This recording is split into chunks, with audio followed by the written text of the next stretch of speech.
Hey guys, it's Bertin from OmniFlex Fitness here, coming at you with a workout vlog. Today I have an upper body max day.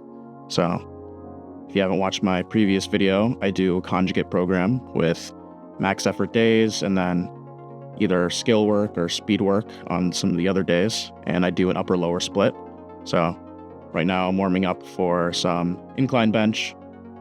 My max days for my upper body days, I tend to alternate between incline bench and flat bench. I just feel like it's a good thing to alternate. Conjugate's kind of based on varying different types of lifts, targeted more towards your weak points. So I think I don't take the whole approach that they take with like completely different lifts every cycle, but I think alternating between incline bench and flat bench is the way to go. So you can see this one, this attempt goes up fairly easy. So the next one, I try 275, and I actually missed this lift. I've hit this before, but today I just wasn't feeling it. I felt a little tired before this. I wasn't fully rested, so felt like I wanted to try it again, and it even went worse than the first time. So just decided to call it, which that's okay. I haven't done that one in a while, so not always going to be at 100%. Next thing I moved on to was some neutral grip pull-ups. So I like to alternate my pull-ups between neutral pull-ups and then chin-ups. I think it's good to do all three different grips, and all of them have slight emphasis on different muscles. There's a lot more overlap than there is differences, but I think it's nice to be comfortable with all of them. Here you can see I'm supersetting the pull-ups with dips. I'm kind of short on time right now, and I don't actually like to superset often, but if you are short on time, I think it's a really efficient way to organize your training. Next, I'm doing neutral grip pull-ups with 50 pounds. I don't really do these that often, so I don't really know how much weight to add for these. Usually for the pull-ups, I usually do around 45s. You can see I'm kind of struggling with even 8 reps of the neutral grip. Now, this grip is kind of fucked. There's no rubber or anything like that. It's just like this thin metal thing. It kind of hurts my hands. So I'm not going to be as strong as usual, but even still, I felt pretty tired for that whole day. I'm definitely not feeling as strong as usual. So that's why I'm going to kind of take it easy, go lightweight. You can see I'm doing some dips right now. I'm just doing the warm-ups. Usually I like to ramp up to 2 plates for my work sets, and then going back to the chin-ups or the neutral grip pull-ups.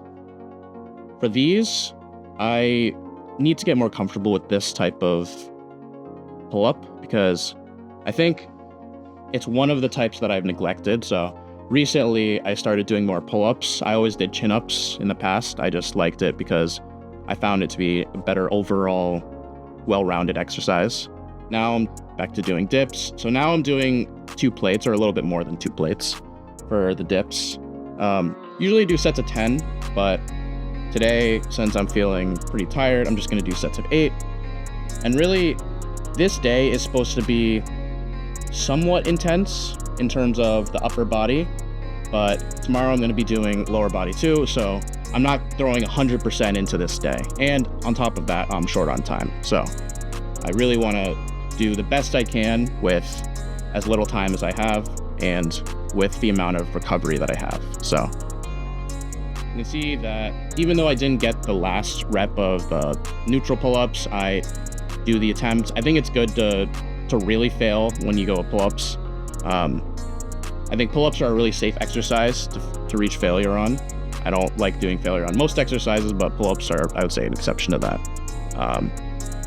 Here, you can see me doing sets of 8 on dips, and I fail that rep too. So I can tell I'm really tired because I'm able to do at least 3 plates, but I have to end up moving on.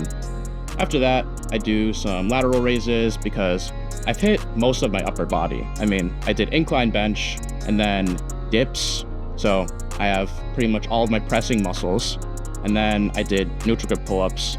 So it's a lot of the back, not really getting much of the lower back. So, but that's fine. After that, I just decided to get some shoulders in, some more shoulders after the incline bench. So I think doing some lat raises is always good. I'm hitting all 3 heads of the delts And then I'm just supersetting that with some curls. These are pretty light curls, but I don't think that's really a problem.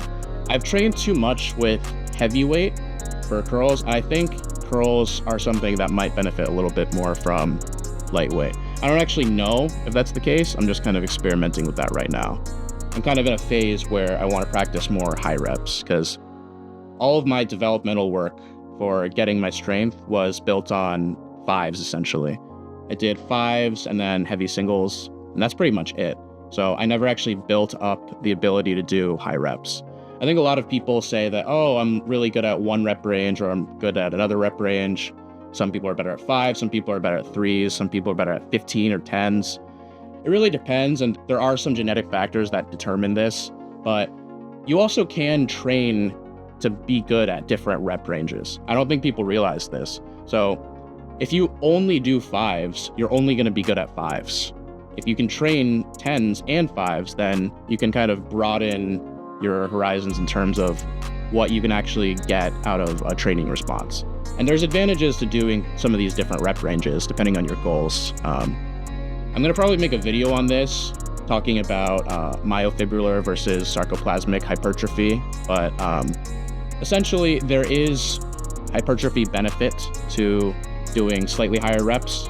Now, the benefit isn't huge and you can still get a lot of hypertrophy from lower rep ranges, even maximizing with 5 reps, let's say.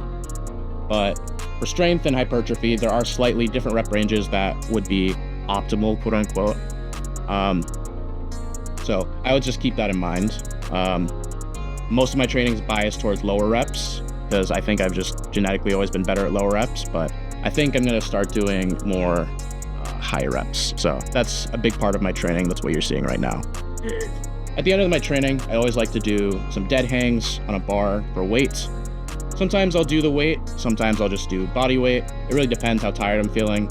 At the end of the workout, I felt like it would be a good thing to do. So I think I'm just going to do them here. Now, the reason I do dead hangs is because 1, I want to train my grip. I think grip is really important for a whole bunch of reasons.